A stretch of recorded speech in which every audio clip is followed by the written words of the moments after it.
Assalamualaikum warahmatullahi wabarakatuh. Salam mahasiswa.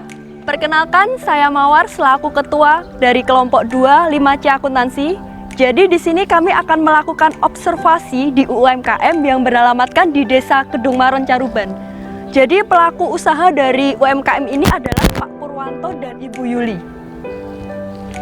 Oke, langsung saja kita menuju ke lokasi UMKM-nya.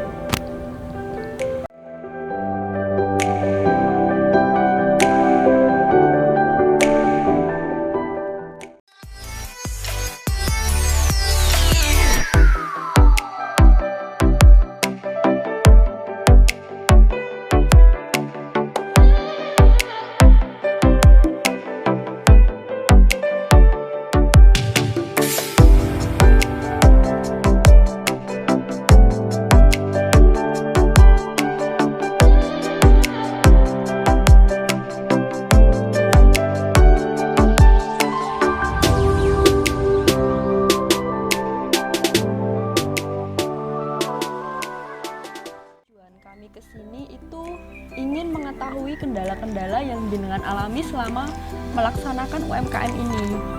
Jadi nanti ada beberapa anak dari tim kami, mahasiswa Unikma itu akan mengajukan beberapa pertanyaan dengan tujuannya itu memperoleh kendala itu tadi. Jadi ini pertanyaannya sudah bisa dimulai ya Pak? Sudah bisa. Pengajuan pertanyaan yang pertama siapa? Sebelumnya kita datang ke sini kan untuk tujuan observasi ya Pak. Boleh kami mengetahui dulu siapa nama lengkap panjenengan Bapak dan Ibu? Monggo memperkenalkan diri dulu Bapak dan Ibu. Pak Purwanto, asli kelahiran Desa Mener, Kecamatan Saratan, Kabupaten Madiun, umur 40 tahun, pekerjaan wira swasta. Di samping itu ya ini mau berusaha industri kecil-kecilan keripik tempe. Ya mudah-mudahan apa yang saya alami kalau memang nanti ada kendala masalah penjualan dan produksi nanti dari pihak mahasiswa ini tolong nanti dibantu. Lalu selanjutnya filosofinya usaha ini itu apa Pak? Jadi latar belakang jenengan membuka usaha ini itu berawal dari apa? Monggo ibunya ke ini jenengan pegang.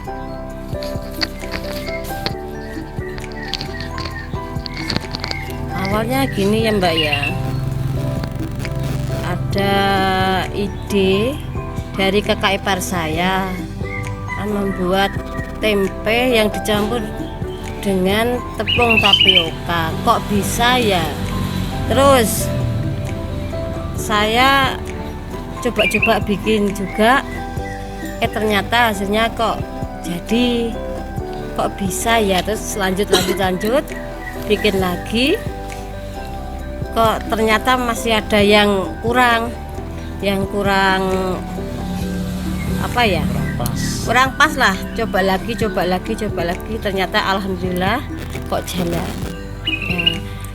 Karena udah jalan, banyak yang tahu dan banyak yang sudah merasakan rasanya kok enak lah. Terus nyoba lagi, ternyata jalan. Alhamdulillah sampai sekarang masih jalan. Mungkin juga termasuk di sini mungkin jarang yang usaha itu. Ya. Yang menjadi yang melatar belakang. Ya, itu Mas. Soalnya kan kesempatan di sini kan banyak sih Mas yang bikin, tapi kan nggak semuanya bisa cara Jawa dijujuk lah. Setiap hari kan ada kalau di sini. Tapi yang tetangga-tangga tempat lain kalau nggak pesen dulu nggak ada, nggak bisa. Nah kalau di sini saya usahakan setiap hari membuat, jadi setiap hari kalaupun ada yang memerlukan, setiap hari selalu ada stok. Ini usahanya itu dimulai dari tahun berapa Bu? Udah 2 tahunan setahun. Iya. Ya 2 tahunan. 2017. Ya mungkin 2017-an. Saya lupa tanya-tanya masalah pemotong ya ada Mas. Ya, tapi hasilnya belum bagus Pak. Kemarin saya bawa Masih tebel-tebel mbak, contoh belum tempe itu, terlalu tapi hasilnya tipis. masih tebel, masih hancur. Terus kemarin saya ke Kediri ya juga, Mas ini buat PR nanti kalau sudah bagus nanti saya kasih tahu. Kendalanya cuma itu. Nanti kendalanya pertama itu, kedua untuk pengering minyak. Iya, Terus sebenarnya. kemarin waktu di bakti sosial BST. BST itu ya disepos sama Pak Bupati, Mas segera izin PRT-nya ya. Nanti kalau insya Allah nanti sama pihak kabupaten nanti dimasukkan oleh-oleh gas Madiun gitu ya, siapa. Ya. Ini kan untuk izin PIRT kan kemarin sudah diuruskan, ini tinggal menunggu penyuluhannya ya Mbak Iya. Nia PIC-nya. Ya itu sudah diformulir dan berkasnya itu sudah disetorkan. Tapi nunggu kloter selanjutnya Bu, karena Iya. bulan ini kloternya itu sudah penuh. Kuotanya Jadi- full. Iya, jadi menunggu konfirmasi aja, nanti akan diadakan penyuluhan di lokasi UMKM ini. Dipersiapkan saja. Nggih, nggih. Karena itu nanti paling penyuluhannya itu ya sesuai yang jenengan tulis di berkasnya Iya. itu. Lalu itu tadi kan terkait kendala produksi ya. Lalu Iya, untuk produksi. pemasaran, pengemasan, pelabelan itu bagaimana? Nggak ada yang ditanya masalah. Pemasarannya online kan di sini belum berjalan. Heeh, Itu iya. mau gimana? Atau selamanya mau seperti ini? Gitu. Kalau rencana nanti kalau sudah Dengan online kan mungkin kita bisa membantu usaha itu, bisa mengenalkan ke berbagai kalangan. Bahkan mungkin generasi sekarang yang anak-anak muda ini kan banyak Terkait PIRT kemarin kan jenengan sudah mengisi berkas. Iya. Berkasnya sudah dikumpulkan. Nah, itu kan untuk bulan ini kloter 150 itu sudah penuh, Pak. Jadi nanti ditunggu saja akan ada penyuluhan. Nanti penyuluhannya itu terkait ya produksi. realnya atas yang jenengan tulis di formulir tadi. Jadi dipersiapkan aja.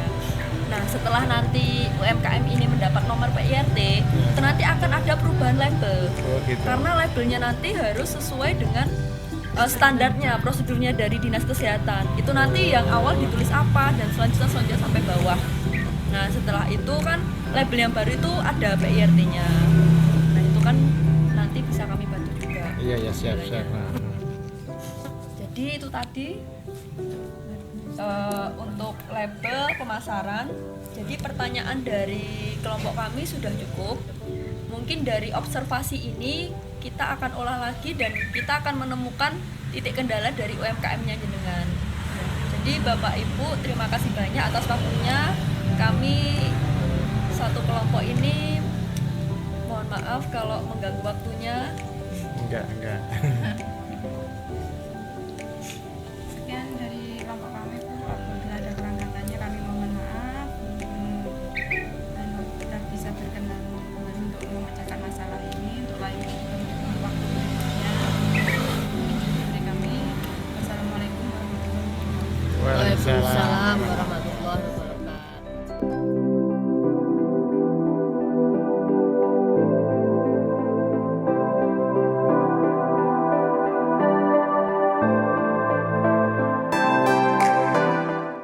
Membuat keripik tempe. Jadi proses pembuatan ini akan dipandu langsung oleh Pak Pur dan Ibu Yuni.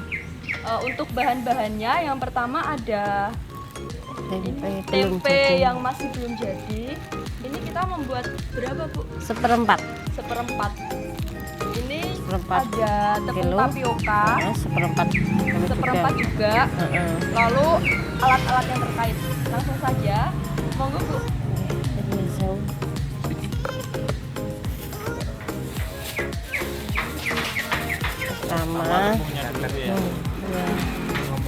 Pertama tepung kita tuang ke dalam wadahnya.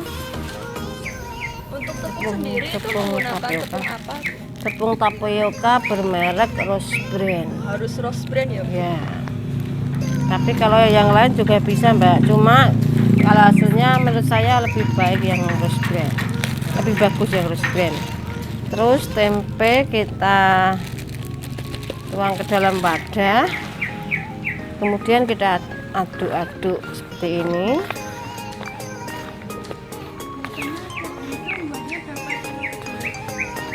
Sekitar 1,5 kilo kedelai banding 1,5 kilo tepung tapioka. Perbandingannya 1:1 Mbak.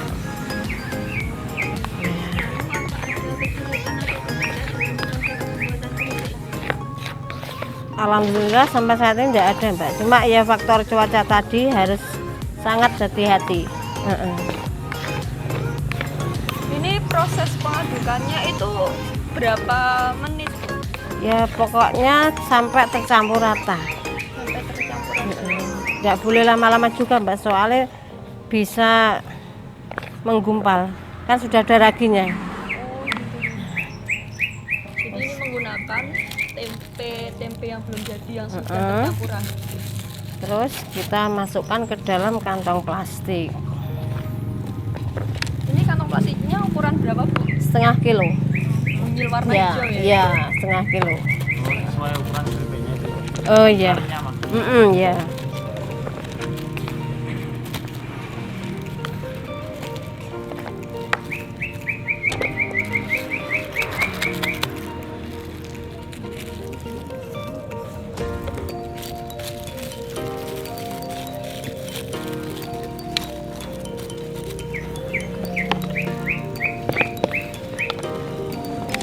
Biasanya jadi berapa bungkus, Bu, untuk seperempat tempe? Seperempat tempe kalau ya menurut selera kita bisa kita jadikan 1 bungkus atau 2 bungkus. Tapi seperti biasanya saya bikin 2 bungkus. Soalnya Mbak, soalnya kalau terlalu panjang sampai sini yang dalamnya itu seperti gosong kalau digoreng. Seperti itu lah dumuan. Nah, kan terlalu panas tengah. Jadi kalau proses pengaduannya itu nggak lama Bu ya? Enggak, iya, harus cepat lah. Soalnya kalau menggumal masak akhirnya mungkin hasilnya jelek.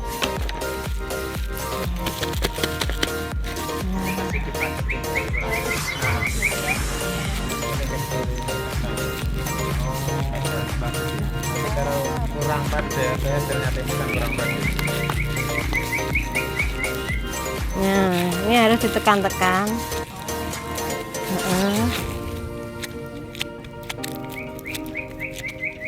Usahakan jangan sampai berunggah.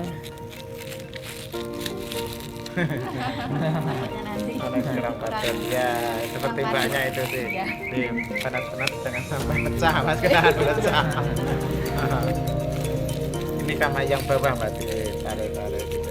Yang paling ke atas. Nah, seperti ini. Coba lihat yang bawah sampai. Hasilnya kan rata. Ini kan tertekan atasnya, hasilnya kan rata, kurang rata. Rata ya, pengaruh. Nanti bulatnya tempe kan kurang Ya. Kalau diratain nanti kan atas bawah dan rata semua. Yang atas nih neken, yang bawah ngeratakan yang pinggir Mbak. Setelah ini nanti prosesnya berarti dijamkan berapa jam? Semalam. Malam. Kalau yang ini 2 malam Mas. Ini kan Berarti dua kali 20 menit. Iya.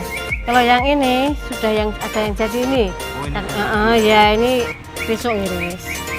Hari ini ngiris yang besok pagi. iya gitu. Iya.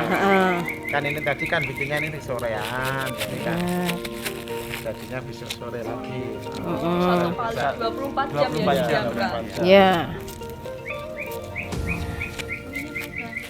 Sudah tinggal tali Mbak. Tinggal nali ya. Nalinya harus kenceng.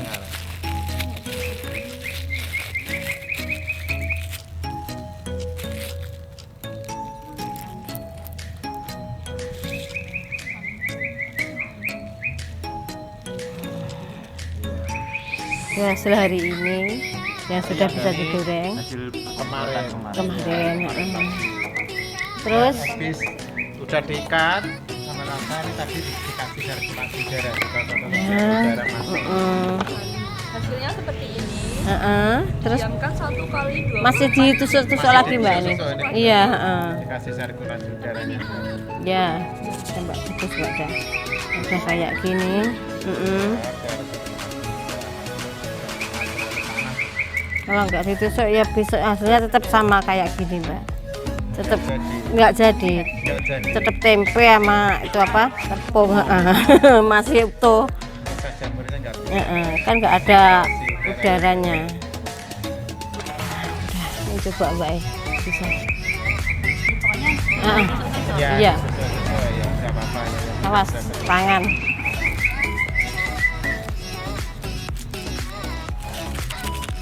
Jadi nanti untuk jadinya titiknya seperti ini, nanti bahan bunga yang mau diiris setelah didiamkan 24 jam ya. Ini Iya. siap diiris ini.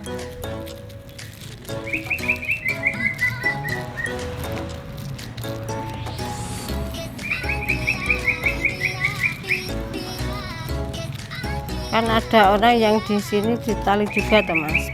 Sebelum dipadai itu, pasirnya ditali dulu. Lingkar yang Iya. Tapi aku nggak mau ribet. Nggak mau ribet aku pokoknya. Iya kan ada yang kayak pakai pipa. Iya emang. Udah. Ini saya. ini selanjutnya proses untuk irisannya. Ini tadi dari bahan yang sudah siap diiris, yang pembuatannya dari kemarin. Matangnya hari ini. Ya, Ini coba siapa yang iris? dan ya dicontohkan dulu Bu. Gitu. Proses Rasanya udah.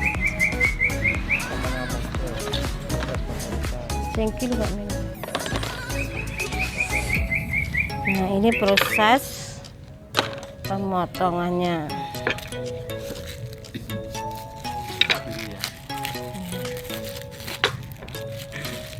Pisaunya harus betul-betul tajam ya Mas. Kalau nggak tajam, tebal tipis gorengnya susah. Itu kalau pemirsanya memang harus tipis ya.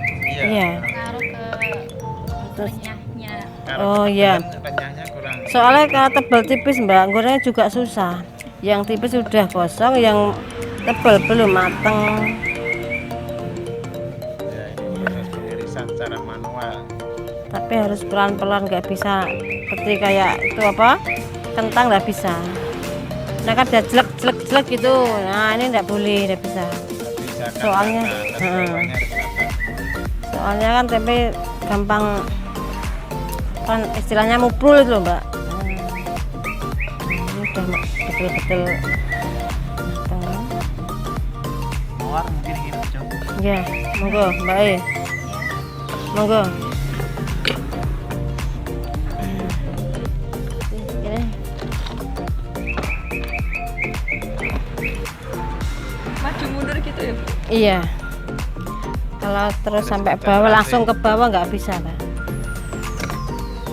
Ya, Itu nggak salah apa-apa. satu contoh pengirisannya gagal mungkin ya.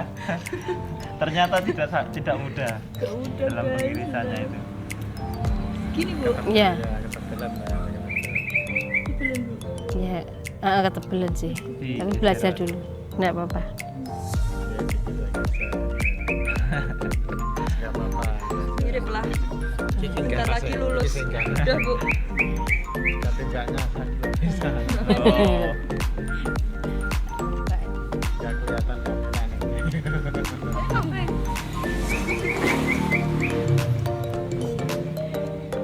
Jadi deg biasa. Deg tangan. Petang mbak teman ada keseratan. Setelah kan arah ke sana. Pecahannya. mungkin dari untuk pencarian alatnya itu yang susah mungkin dari segi ketipisannya ini Pak. Iya Mas. Kalau alat sih banyak yang nawarin Mas, cuma hasilnya kok kurang Kemarin tipis. di Kediri katanya bagus, tapi ternyata sampai WITP. Hasilnya masih kowandel, belum maksimal. Masih kuat PR.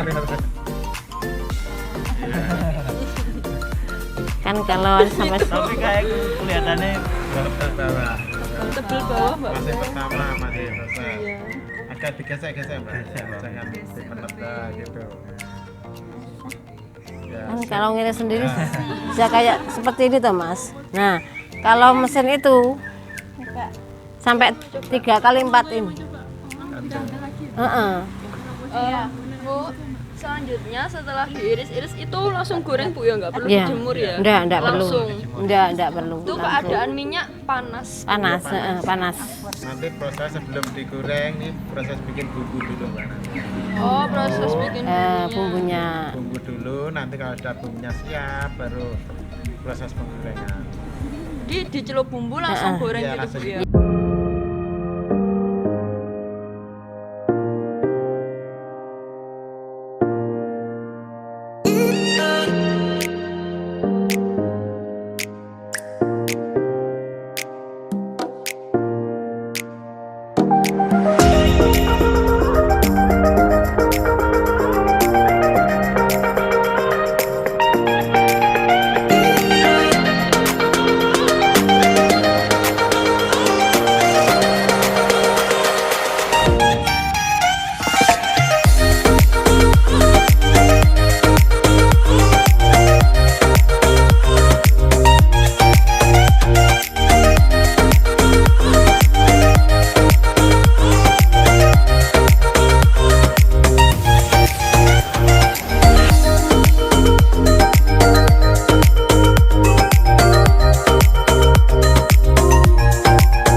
Yang terhormat dosen kita Ibu Ani, yang terhormat Bapak Lurah di Desa Kedung Baru sini, yang terhormat Pak Purwanto dan Ibu Yuli, yang terhormat Ketua Kelompok kita Mawar dan yang teman-teman semua yang saya cintai. Selamat pagi dan salam sejahtera bagi kita semua. Pertama-tama, marilah kita panjatkan puja dan puji syukur atas kehadiran Tuhan Yang Maha Esa, atas limpahan rahmat dan karunia-Nya. Pada pagi hari yang berbahagia ini, kami di sini dari Universitas PGRI Madiun Prodi Akuntansi akan melakukan pelatihan kewirausahaan yang berjudul Wujudda, yaitu belajar usaha jualan generasi muda.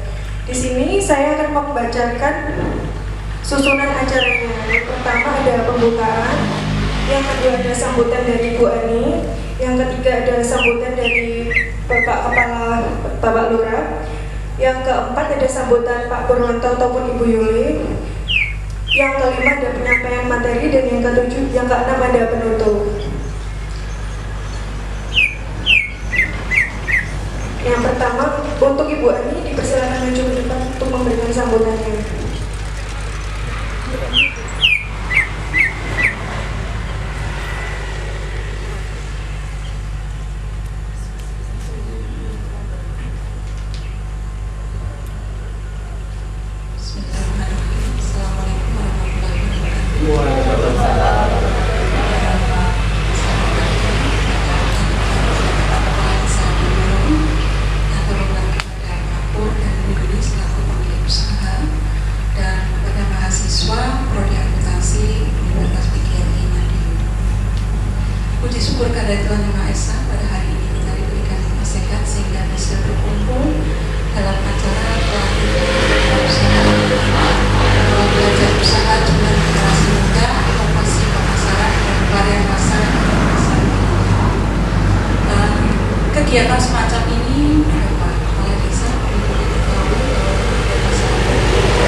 khususnya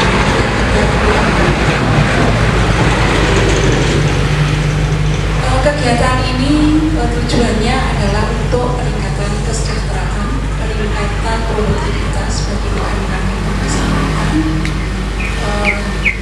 Kemudian mahasiswa terjun ke sini untuk memecahkan masalah-masalah apa yang ada di UMKM saat ini, khususnya untuk peningkatan kesejahteraan dan peningkatan omset penjualan.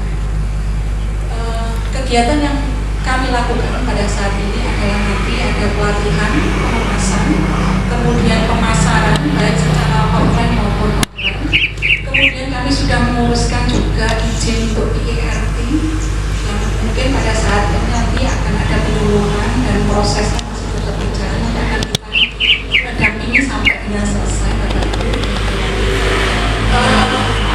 Mudah-mudahan kegiatan ini yang tidak mudah-mudahan bisa membawa kebermanfaatan untuk usaha Pak Pur dan Ibu Yuli untuk kedepannya. Semoga dengan adanya ini peningkatan penjualan semakin bertambah, omset penjualan semakin. Untuk itu saya akhiri, mudah-mudahan apa yang sudah kita lakukan bisa bermanfaat untuk semuanya. Wassalamualaikum warahmatullahi wabarakatuh.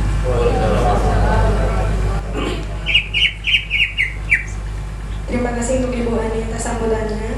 Yang kedua ada sambutan dari Bapak Kepala Desa Gedung Baru di sini. Silakan diberikan sambutannya untuk Bapak.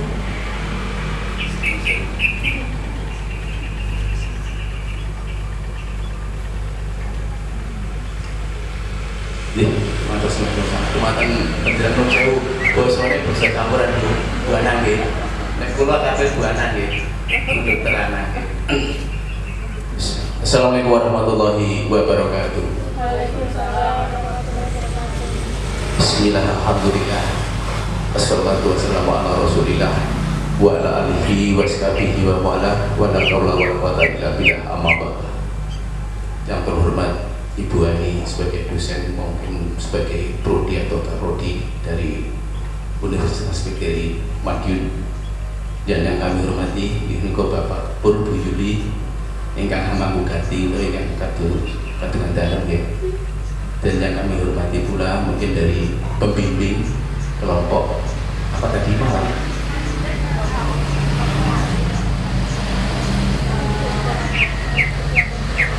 Ketua kelompok atau teman-teman dari mahasiswa Universitas PGRI Madiun. Pertama, marilah kita panjatkan puji syukur yang kita bersyukurnya masa bahwa pada siang hari ini alhamdulillah kita bersama masih bisa berkumpul di rumah Bapak Purnomo dalam rangka ini kok istilahnya pelatihan ya, pelatihan kewirausahaan juga di desa Gedung yang kita wonten sehat berkalian. Amin. Salawat dan salam senantiasa dilimpahkan kepada junjungan kita Muhammad sallallahu alaihi wasallam yang setia niko ugi kita mawatu sahabatun atas waktu yang dan yaumul kiamat.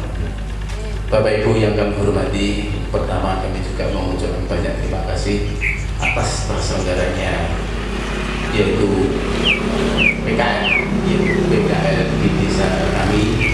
Alhamdulillah ini nanti mungkin saya tadi juga sudah merasa bangga karena apa, penjenengan sedaya khususipun Bu dosen siap membantu untuk perizinan untuk Pak Purnya ke depannya, karena semua itu tanpa ada izin, tanpa ada apa kita juga susah, apalagi kalau terus itu mungkin sering bikin proposal kalau naik proposal ini bisa pengen telepon mungkin asik di kuota intinya kamu jadul ya. Alhamdulillah ini kemarin saya juga merasa bangga karena saya dapat mencapai hampir 2 miliar dari proposal itu. Saya juga jadi saya juga alhamdulillah itu juga atas doa restu mungkin dari warga masyarakat desa Kedung khususnya namanya berani menghentikan proposal waktu terus jadulnya ini itu karena ya di desaku yang memang ya semacam itu intinya mau jaga atau jaduan. Tapi alhamdulillah perintahnya kita untuk keperluan umum tentunya. Dan saya juga mengucapkan banyak terima kasih sekali lagi kepada teman-teman atau dari mahasiswa Universitas PGRI Kabupaten Madiun yang telah sudi siap membantu mungkin dari istilahnya pusatnya Pak Putri PMP Matsuni, mungkin penjenengan siap untuk memasarkan, siap untuk istilahnya ngasih ilmu yang kiranya masih kurang, karena ya mungkin kalau di desa ini masuk terbatas mungkin masalah untuk pemasaran atau pembikinannya gitu ya, mungkin dari segi alatnya aja masih manual itu, mungkin itu Pak Putri ya, belum ada alat yang istilahnya kayak mesin belum ada ya. Insya Allah nanti dengan adanya izin yang sudah jadi, insya Allah saya siap untuk memfasilitasi, karena kebetulan di sosial juga kondisi ini nanti kita bisa untuk istilahnya narik saat itu ya. Mungkin saya juga sangat banyak terima kasih pada teman-teman ini dari mahasiswa, tapi saya tadi juga kaget karena tidak ada Pak Pur tadi malam ke pas saya dan apa Pak Pur ya saya gitu ya mohon maaf ya, tadi saya juga tidak ada masalah, yang penting saya banyak terima kasih atas terbantunya kepada teman-teman mahasiswa dari Unip PGRI Kabupaten Madiun yang siap istilahnya mengembangkan ilmunya kepada masyarakat. Oke. Mungkin itu yang bisa saya sampaikan. Cerita nih Mbak Yai ini pun cerita oleh Jawa malah lingku singkat insya Allah bermanfaat ya. Makatan akhir kata wabillahi taufiq wal hidayah. Wassalamualaikum warahmatullahi wabarakatuh. Terima kasih untuk Bapak Kepala Desa atas sambutannya. Acara selanjutnya yaitu sambutan dari Bapak Purwanto sendiri, pemilik produksi keripik tempe ini. Untuk Pak Purwanto ataupun Ibu Yuli dipersilakan memberi sambutan.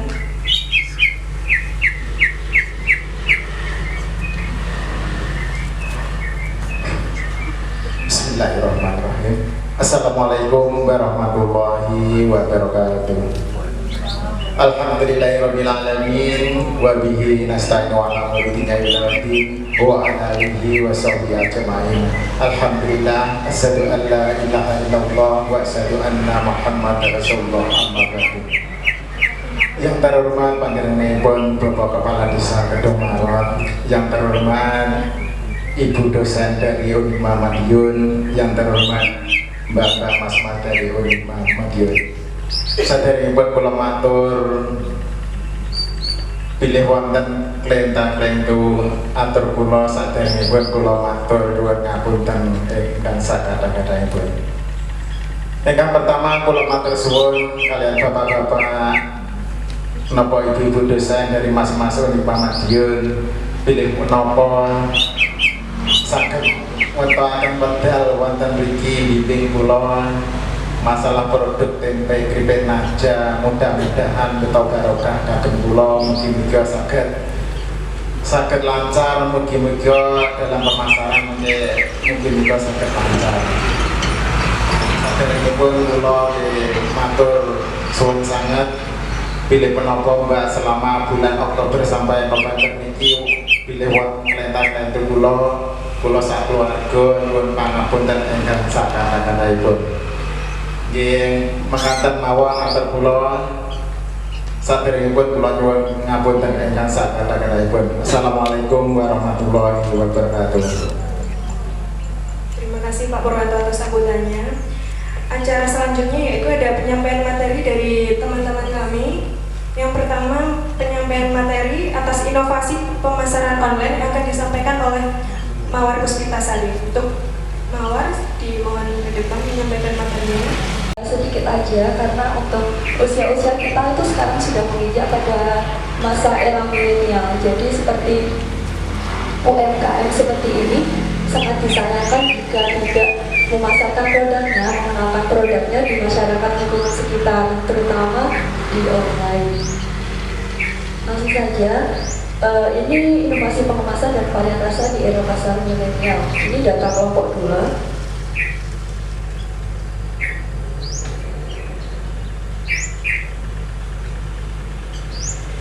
Pemasaran online kita ini fokus pada Instagram, karena apa? Dari awal kelompok saya mengabdi di sini, ini kita melihat progres pertama kita adalah penjualan, dan saya lihat juga di sini penjualan di sini masih offline. Jadi kemarin kelompok kami itu membantu terkait pemasaran offline dan pemasaran online, dan pemasaran yang akan kita bahas pada kali ini terkait Instagram for Business.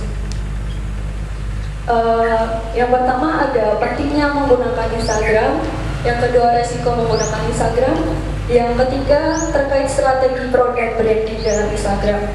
Jadi dalam Instagram itu banyak ada personal branding, product branding, dan lain-lain. Dan kali ini kita fokus pada produk branding terhadap UMKM ini, keripik campaign aja produknya. Yang keempat ada tips Instagram untuk bisnis. Nah, langsung saja, apa sih pentingnya menggunakan Instagram? Yang pertama itu ada promosi menjadi lebih mudah. Karena apa? Saya juga sama-sama belajar ya, jadi saya banyak membaca artikel. Di Indonesia sendiri itu lebih dari 700 jiwa pengguna Instagram khususnya. Jadi sangat disayangkan kalau kita tidak menggunakan kesempatan itu, Ibu dan Bu Ani. Lalu kita manfaatkan promosi ini lebih mudah karena apa? Di Instagram itu yang pertama gratis. Kita hanya mengeluarkan paket data aja, nggak perlu kita bayar ke Instagram. Jadi kita foto konten dan lain-lain itu langsung bisa posting dan langsung bisa dilihat oleh pengguna. Itu kan target kita untuk konsumennya. Lalu yang kedua, jangkauan lebih luas. Yang pertama, di era milenial ini Instagram itu menduduki nomor 1 dari media sosial lainnya. Jadi untuk WhatsApp, Facebook, WeChat dan lain-lain, Instagram itu menduduki nomor 1 banyaknya pengguna, Bu. Jadi prospek kita itu akan lebih besar karena apa? Produk yang akan kita jual itu lebih banyak dikenal oleh pengguna, khususnya Instagram. Jadi nanti keripik UMKM ini nggak hanya terkenal di daerah Kedung-Maron, mungkin nanti orang-orang yang di luar Jawa Timur juga lebih mengenal juga. Lalu yang ketiga ada praktis dan menambah wawasan. Untuk Instagram sendiri ini sangat fleksibel, praktis juga. Kita nggak harus di komputer untuk expose fotonya, itu melalui HP pun sudah bisa. Bapak Ibu juga sama saya pakai Android ya. Kita menggunakan Instagram itu nggak hanya untuk menjual dan menjual. Banyaklah membaca artikel terkait produk yang akan kita jual. Jadi dari melihat Instagram yang lain, misalkan Pak Pur sendiri menjual keripik tempe, kita bisa membuka Instagram lapak lain, misalkan menjual keripik pisang. Kita ambil ilmunya saja Pak, jangan ditiru produknya. Jadi kita melihat Instagram lain terkait toko, kita tiru, ini kontennya bagus, ini misalkan fotonya seperti ini, fotonya seperti ini. Nah dari situ kita menambah wawasan untuk postingan feed di akun Instagram kita sendiri. Jadi Instagram nggak hanya kita tiap hari menjual itu enggak, kita juga belajar. Misalkan terkait varian rasa, di keripik itu varian rasanya sekian, nah kita mengembangkan usaha kita, nggak hanya 5 varian rasa. Itu untuk pentingnya penggunaan Instagram secara umum. Lalu yang kedua tentang resiko menggunakan Instagram. Yang pertama ada persaingan sangat ketat. Pada dasarnya itu sama. Untuk pemasaran offline dan online sendiri itu sama-sama banyak persaingan. Ibu Yulun juga sudah pernah cerita banyak sama saya terkait pemasaran offline. Nah, bagi saya itu merupakan sebuah tantangan sih Bu. Jadi tidak hanya pemasaran offline aja, online pun banyak tantangannya. Karena apa? Ya dilihat dari pengguna Instagram tadi kan banyak orang berbondong-bondong itu memanfaatkan kesempatan Bu. Jadi sangat disayangkan kalau produk ini sudah bagus, enak, tapi orang tidak mengenal. Jadi persaingan sangat ketat itu dapat jadi motivasi kita lah. Yang kedua ada harus selalu update. Itu pasti karena Instagram itu terpacu pada waktu. Jadi semakin sering rajin update, rajin menambah wawasan melalui Instagram, itu akan mengembangkan akun bisnis yang ada di Instagram.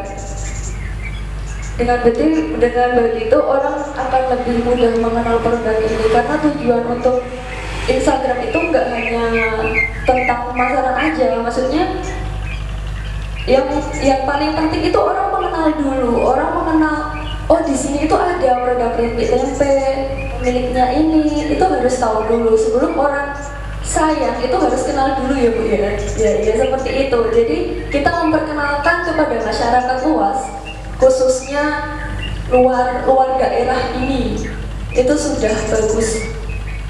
Jadi orang kalau sudah mengenal itu pasti lebih mudah untuk didekati. Lalu yang ketiga, pembobolan akun atau hack. Itu pasti karena Instagram itu aplikasi, jadi kita harus banyak-banyak menjaga keamanan. Jadi maksudnya misalnya seringlah mengganti password, sering kita buka-buka Instagram, itu juga akan terdeteksi juga hacker. Karena pada dasarnya dimanapun kita berada itu kalau menggunakan situs aplikasi, apalagi sistem informasi, itu pasti ada yang namanya hacker. Hacker itu pembobolan akun dengan banyak tujuan Bu. Jadi misalkan seperti pembobolan akun untuk dijual kembali itu juga bisa.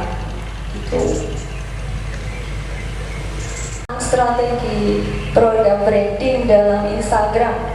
Nah, sebelum kita menggunakan Instagram itu alangkah baiknya kita mengetahui strateginya secara umum. Ini yang pertama ada pilih konten yang berkualitas. Jadi sebelum memposting atau mengunduh produk yang akan kita jual, itu konten yang berkualitas akan menunjang Instagram bisnis yang dikendalikan. Pilih konten yang bagus Bu. Jadi nggak asal kita foto langsung masuk ke Instagram, itu enggak. Karena kalau seperti itu orang lain nggak akan melihat, nggak tertarik. Jadi pilih lokasi backgroundnya foto atau bagaimana, itu sangat ditentukan. Pilih konten dulu yang pertama, temanya misalnya apa. Orang akan lebih mengenal, misalkan ini ciri khasnya dari IG ini apa gitu. Yang kedua, jaga konsistensi brand. Penyajian konten unik dengan konsistensi brand yang menarik. Setelah memilih konten dengan brandnya itu berarti merek kita. Jadi sajikan konten dengan konsistensi brand yang menarik, itu akan menambah daya ingat. Yang pertama daya ingat pengguna, itu pasti lebih ingat, oh ini konten seperti ini biasanya punyanya UMKM Keripik Naja, biasanya seperti itu. Lalu selanjutnya cari tahu waktu posting terbaik. Ini sudah saya bilang kalau kita mempunyai Instagram khususnya bisnis itu harus rajin-rajin posting, tapi jangan terlalu sering posting juga. Ini perlu diketahui karena kita juga harus tahu alangkah lebih baiknya itu posting jam berapa, di hari apa, ya berlanjut pada konten. Yang keempat ada jaga konsistensi visual, persamaan filter dalam setiap postingan dan feed. Itu terkait desain sih Bu. Jadi untuk membuat gambar postingan itu biasanya selanjutnya tips untuk Instagram untuk bisnis. Yang pertama ada konten yang bertema. Ini Bu Andi kelihatan ini Instagram yang dikelola kelompok kami terkait UMKM Keripik Tempe Naja. Sejauh ini mungkin belum ada pemasaran untuk keripik online karena memang tidak semudah yang dibayangkan Bu untuk memasarkan produk melalui Instagram, apalagi kita masih pemula. Kita untuk pengabdian masyarakat ini kan seminggu sekali juga ke sininya gitu. Jadi untuk produk, foto produk, konten itu pun juga kita harus berbagi, karena waktu itu kita progresnya hanya untuk penjualan juga, dan itu penjualan memang saya bersikeras untuk menggunakan online juga, karena nanti harapan saya setelah kegiatan ini Bu Yuli dan Pak Pur juga memasarkan produknya melalui online, meskipun offline-nya kan sudah banyak pesanan juga Ibu.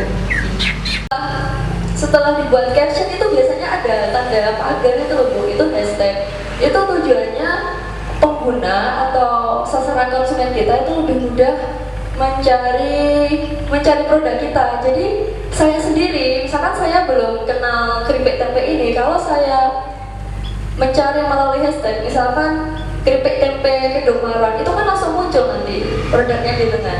Jadi itu sangat penting Bu, saya sarankan hashtag itu sangat penting sebanyak-banyaknya. Tapi membuat hashtag itu juga yang berkaitan dengan keripik tempe, jangan sampai jenengan hashtagnya Universitas PGRI itu sangat jauh ya Bu. Ya mungkin untuk kegiatan ini kalau mau dimasukkan di Instagram, bolehlah hashtagnya Universitas PGRI. Lalu caption yang menarik, ini juga penting. Setelah memilih atau menentukan tema, setelah foto produk, itu caption juga sangat penting. Dalam konten foto itu, captionnya itu di belakangnya konten itu harus nyambung gitu Bu. Tapi biasanya untuk terakhir itu ada profilnya, jadi dibuatlah kata-kata, misalkan menjual ini rasa seperti ini. Ada juga kalimat ajakan, misal milenial, jangan aku milenial kalau belum beli keripik tempe ini misalnya. Itu termasuk contoh kreativitas dalam caption. Yang keempat, manfaatkan Instagram Story. Ini juga sangat perlu diketahui juga. Kita membuka akun Instagram bisnis itu nggak hanya posting-posting, kan ada Instagram Story Bu. Jadi misalkan kita membuat video, membuat foto-foto yang belum berkonten, jadi foto yang masih asli itu bisa dimasukkan ke Instagram Story-nya. Jadi membuat video, biasanya videonya itu terkait produk yang dipesan, misalkan pesanan hari ini, itu baik juga kalau misalkan mau dibuat Instagram Story, karena Instagram Story itu sangat penting menurut saya. Karena apa? Orang akan lebih mengetahui, oh ini tokonya buka terus. Kalau kita hanya posting foto tanpa ada Instagram Story, orang tidak akan tahu, ini kan nggak ada aktivitasnya gitu. Lalu yang kelima itu ada bekerja sama dengan influencer. Influencer itu orang-orang hits biasanya. Nah, sangat disayangkan kalau tidak menggunakan Instagram, karena itu tadi Instagram itu media sosial nomor 1 sekarang di Indonesia Bu. Selanjutnya ada tampilan gambar ini. Ini kelihatan ya Bu. Yang dua Instagram pertama ini saya ambil dari Instagram sendiri, jadi Jajan Kedelai ID. Ini Instagramnya jenengan untuk UMKM-nya ini. Yang kedua ini saya ambil dari usaha lain, ini The Cemilan. Ini ada di Madiun Bu. Saya menampilkan seperti ini untuk menambah wawasan jenengan aja. Jadi untuk yang sebelah kanan saya itu terkait captionnya itu cobain roti bakar yang berwarna-warni ini biar hidup kita selalu cerah dan berwarna guys. Itu misalkan, itu kan juga kreativitas dalam penulisan caption ya Bu. Ini agak jelas. Ini tentang desain dari wadah kemasan harus inovatif. Selain itu bentuknya harus mempermudah bagi konsumen ataupun pembeli. Jadi sehingga konsumen mudah untuk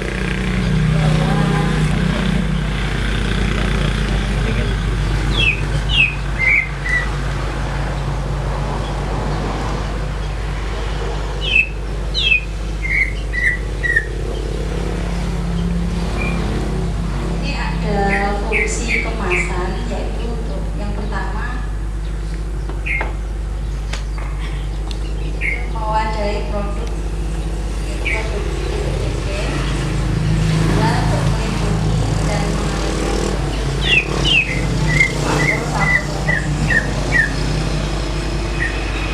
sebagai identitas produk, meningkatkan efisiensi tenaga kerja. Untuk kemasan ada kemasan baru, jadi ada kemasan lama. Untuk kemasan lamanya di sini untuk labelnya masih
wis nggih karena kan nggak bisa. Untuk kelebihannya mungkin harga plastiknya mungkin agak lebih murah, lebih apa, harganya juga bagus lagi nih. Kalau untuk kemasan yang baru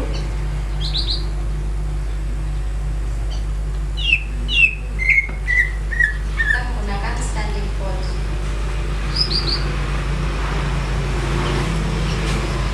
Kekurangan dari standing pouch ini mungkin harganya agak lebih mahal ya Pak. Untuk kelebihannya banyak ya, label dan desain kemasannya mungkin lebih menarik. Untuk kemasannya menggunakan lip zipper atau standing pouch seperti ini. Aman untuk produk yaitu dari TPTP. TPTP-nya ini dapat dikonsumsi sekali, misalnya kalau nggak habis bisa ditutup kembali, jadi lebih rapi kemasannya, juga aman ya. Untuk selanjutnya kita jelaskan Mbak Anissa tentang varian rasa ya.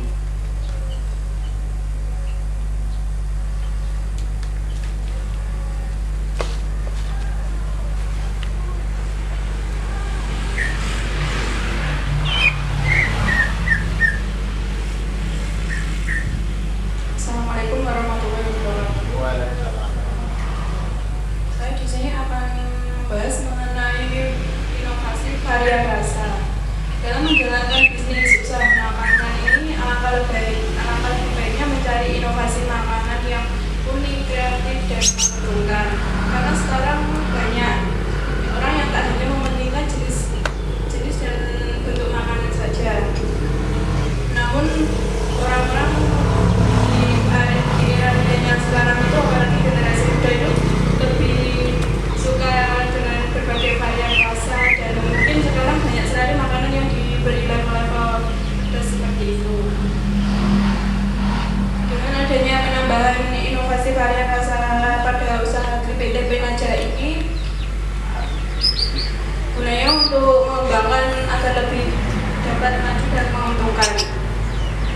Mengapa keripik tempe ini ditambah dengan inovasi varian rasa? Karena di era generasi muda milenial sekarang banyak sekali makanan-makanan kering seperti makaroni maupun snack keripik jagung ataupun yang lain itu, mereka dalam menjalankan usahanya tidak hanya membuat kemasan itu dalam bentuk makanan yang original, tetapi mereka juga mengembangkannya dengan berbagai inovasi varian rasa agar para pembeli itu tertarik dengan apa yang mereka jual. Seperti contohnya pada produk di tempat saya ini ada berbagai varian rasa. Di sini kami menggunakan untuk tempe yang dijalankan bumbu ini menggunakan bumbu tabur. Bumbu tabur sendiri merupakan bumbu yang fungsinya untuk memberikan rasa pelezat pada snack kering, misalnya seperti keripik tempe ini maupun di snack-snack cemilan yang lain. Dari varian rasa sendiri sebenarnya ada banyak sekali varian rasa, ada 10 atau mungkin lebih juga di area pasar-pasar sekitar. Tetapi untuk usaha Pak Pur sendiri ini menggunakan 5 varian rasa, yaitu seperti balado, sapi panggang, jagung bakar, ayam bawang, dan beras. Seperti yang ada di depan saya ini.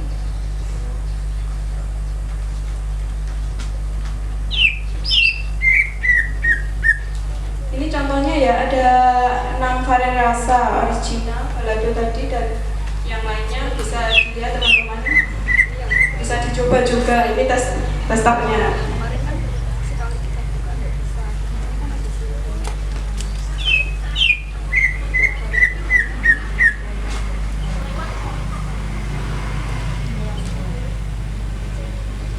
Masalah rasa-rasa sendiri ini banyak sekali, tetapi yang saya lihat selama memulai pemasaran paling best seller di area kalangan anak muda itu yang paling suka yaitu balado sama pedas. Ya yang lain mungkin ada, tetapi lebih banyak peminatnya di rasa balado.